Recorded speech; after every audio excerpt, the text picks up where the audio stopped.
오늘 베다니에서 있었던 우리 오늘 내용들이 자 베다니라고 하는 동네에서 있었던 일들을 이 요한이 자 기록을 하고 있습니다.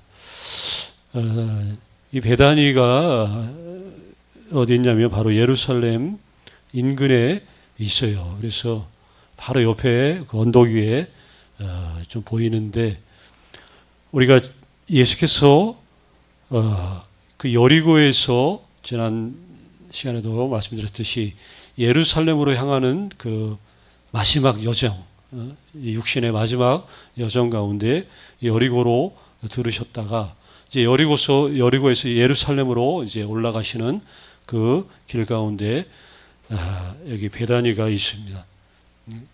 나중에 예수님이 승천하신 어떤 산이에요? 감람산. 바로 그 동남쪽 이렇게 비탈진 지역에 이 베다니가 있고 뭐 바로 그 위쪽에 뭐 벳바게라고 그 유명한 그 종려나무 종려 주일 때 나귀 새끼 가져왔던 그 동네 이름들이 쭉 나옵니다. 이 베다니라는 지역에서 일어난 일인데 이 뭐 동네 이름마다 또 사람 이름마다 이 그 히브리 그 유대인들 그 이야기들을 보면 다 이름마다 뜻이 있고 또 동네 이름마다 다 뜻이 있어요. 그래서 뭐 이 베다니도 우리가 그 뜻이 있기 때문에 그걸 좀 알 필요가 있습니다. 베다니는 쉽게 말하면 가난한 이들의 집, 고통받는 이들의 집이다 이런 뜻을 가지고 있어요. 이왕이면 좀 좋은 이름들도 많을 텐데. 행복한 사람들의 집이라든가 행복한 사람들의 마을 뭐 이런 것들 지으면 참 좋을 텐데 이름이 여기 이렇게 가난한 이들의 마을, 고통받는 사람들의 마을이다 이런 뜻을 가지고 있습니다. 이름대로 동네 자체가 이제 말 그대로 예루살렘 변방 지역이기 때문에 그냥 말 그대로 좀 낙후되고 궁핍한 그런 동네입니다. 근데 우리가 그렇습니다. 우리가 없어도 얼마든지 행복한 사람들 많잖아요. 그렇죠? 우리 뭐 세계 뭐 행복 지수 항상 보면 오히려 저 가난한 뭐 동남아 이런 데 나라 사람들이 오히려 행복 지수가 더 높게 나오는 경우도 많잖아요. 근데 가난해도 그래도 마음만큼은 좀 부하고 그러면 더 좋은데 근데 사실은 이 동네는 사실 그런 동네하고는 조금 거리가 멀었다는 거예요. 물질적인 또 그런 궁핍뿐만 아니라 여기 심령까지 아우르는 그런 그 마음의 어떤 그런 궁핍함, 가난함 이런 것들이 있었던 동네가 여기 베다니. 예수님 당시까지만 해도 계속해서 보면 유대인들은 특히 그 유대 그 정결법에 대해서 굉장히 철저합니다. 무슨 말이냐? 그 레위기 13장에 보면 이제 정결법들에 대해서 쭉 이제 나오는데 여기 특별히 신체에 대한 어떤 그 정결법에 따라서 부정한 사람들이 있어요. 특히 대표적인 사람들이 뭐냐면 나병 환자들. 이 나병 환자들은 이 레위기 정결법에 의해서 부정한 사람들, 신체적으로 정결하지 못한 사람들이기 때문에 이게 그 이스라엘의 그 공동체 회중 가운데 진영 내에 거주할 수가 없습니다. 그래서 진영 밖으로 일단은 쫓겨나야 돼요. 무조건. 쫓겨나는데 진영 밖에 쫓겨나고 그리고 이제 진영 밖에 쫓겨났다가 거기서 보니까 이제 병이 났었어요. 근데 낫다고 해가지고 그렇다고 자기 이제 났으니까 이제 진영 안으로 예루살렘으로 들어와도 되겠다라고 생각하면 천만의 말씀이죠. 제사장이 판결을 내리기 전까지는 뭐 문둥병에 지금 현재 진행 중이거나 아니면 자기가 볼 때 다 나섰다라고 해도 제사장이 이 사람은 이제 됐다라고 판결을 내리기 전까지는 여전히 부정한 그 사람이. 그래서 이런 부정한 사람들 예루살렘 밖에 다 진영 밖으로 내쫓겨 나가야 되는데 그럼 그 사람들이 어디에 머물고 어디에 있어야 되냐, 살아야 되냐. 그게 어디예요? 여기 말하는 베다니. 그래서 베다니 이 얘기를 하는 거예요. 그니 베다니 여기 그냥 뭐 가난한 동네, 여기 아픈 자의 마을. 더 나아가서 여기 보면 우리 소록도처럼, 우리나라도 소록도 그처럼 음성 나한자촌, 이런 곳과 같은 곳이 이상하게 여기 베다니. 자, 물론 이제 그럼에도 불구하고 누구나 다 사람 사는 곳이죠. 그런 동네지만 그래도 거기에도 다 사람들이 살고. 자, 예수님이 이 마지막 그 이제 예루살렘으로 향하는 그 여정길에서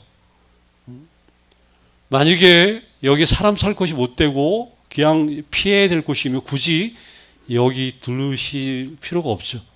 바로 코앞이 예루살렘이기 때문에 바로 들어가셔도 되는데, 그 좋은 그 여리고를 이제 지나서 예루살렘 바로 눈앞에 보이는 예루살렘을 앞두고 굳이 여기에 머무신 이유가 있죠. 왜냐하면 이전에도 종종 예수님이 이 동네에 머무셨던 적이 있기 때문에 거기에 당신을 반겨주는 그런 사람들이 아마 많이 있었던 것 같아요. 대표적인 사람이 누구예요? 나사로, 그 동생들 마르다, 마리아, 이런 사람들이 이 동네 그 사람들이.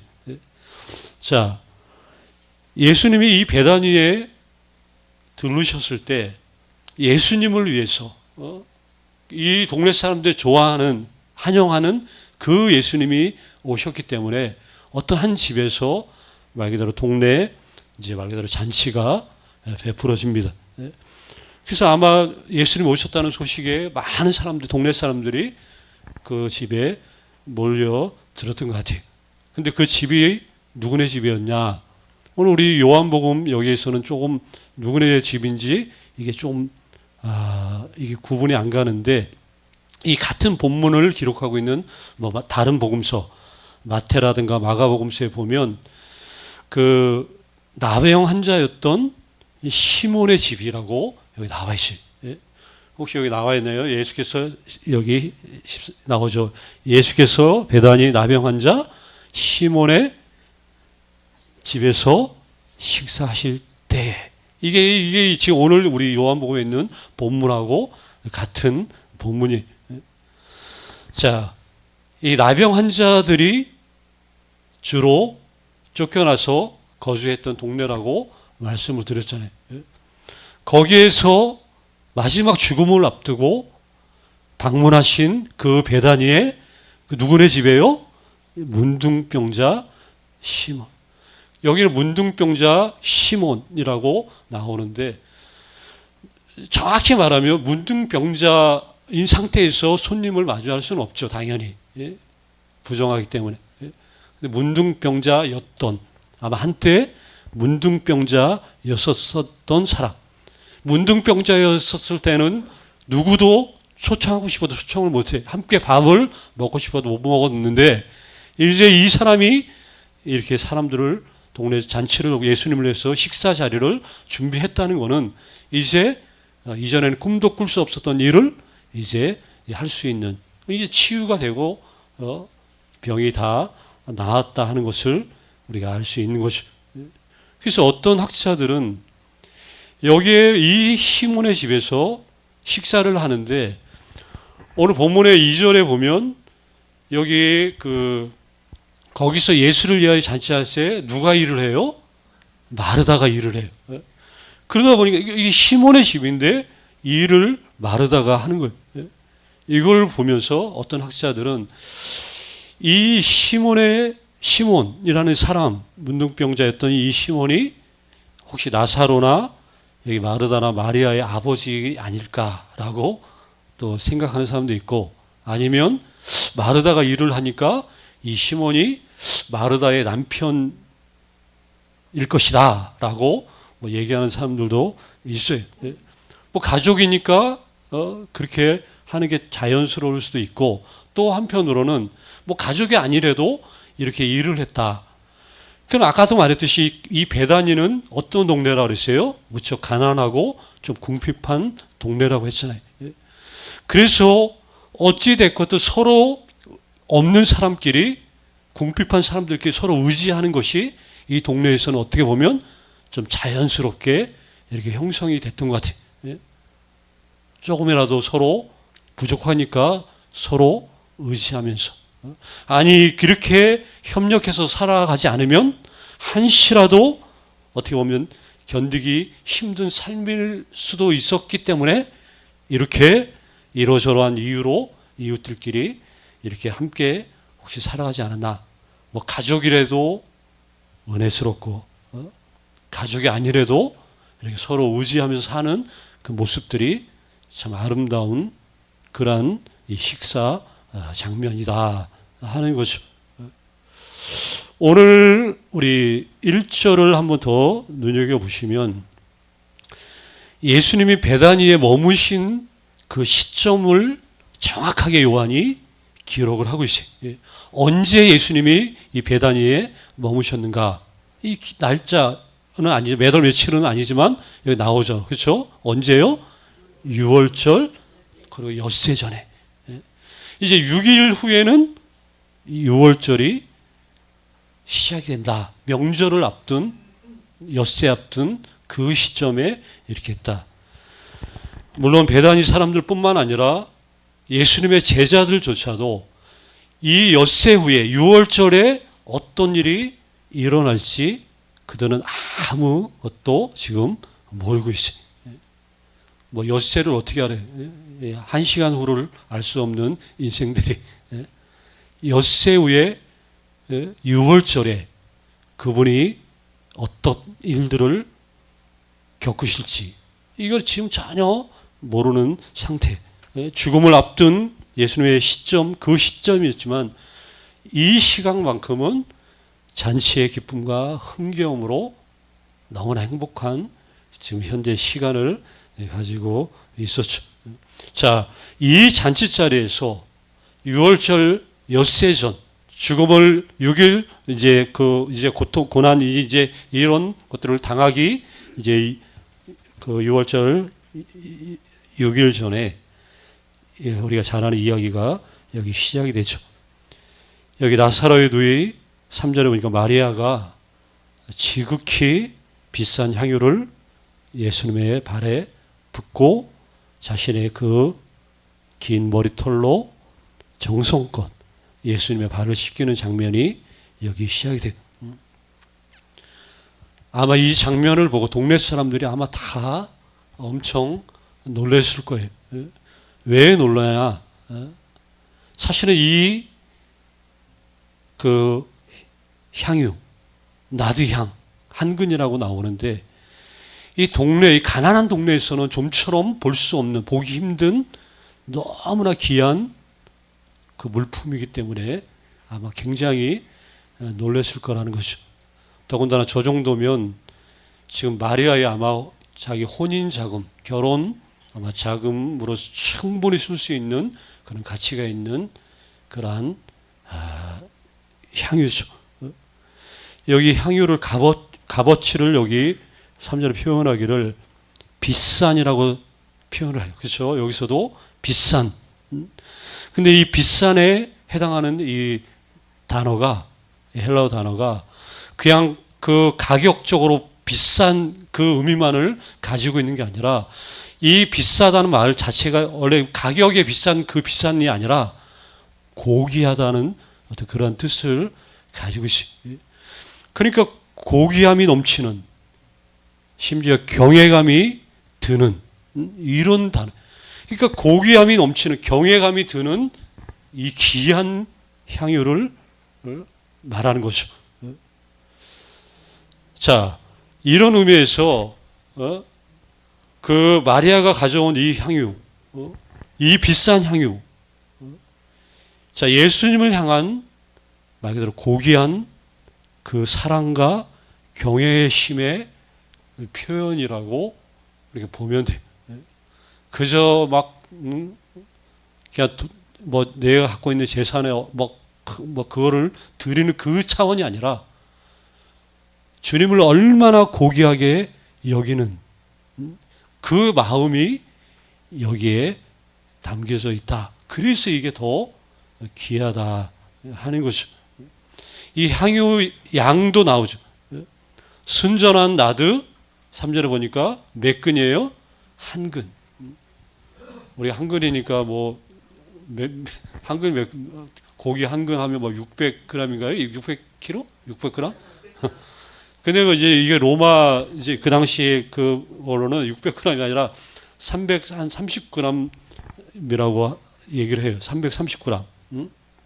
자, 330g인데 이게 고작 한 근이라는 거 생각하면 이게 안 되는 게, 이 나드 향유가 특히 여기 나드라는 말을 쓰는데 나드 향유가 이 만들어지는 과정을 보면 이게 얼마나 이게 귀하게 얻을 수 있는 것인지 그거를 좀 알게 돼요. 이게 나드초라고 뭐 사진에도 제가 여기 뭐 인터넷 보면 다 있어가지고 하나 이거 보여주는데 나드초라고 해가지고 이 풀이 주로 이 원산지가 어디냐면 그 히말라야 쪽, 그러니까 어디예요? 네팔, 뭐 부탄, 저 인도 저 동쪽 이쪽에 이 나드의 그 원산지라고 해요. 그래서 히말라야 산맥 그 한 3,000에서 4,000m 정도 그 높은 고지대에서 이 풀이 자라는데 이거를 이거를 갖다가 아주 뿌리채 막 쪄가지고 여기서 짜내면 이 나드 겨우 한 방울 내지 두 방울 정도가 여기서 하나에서 추출이 된다고 해요.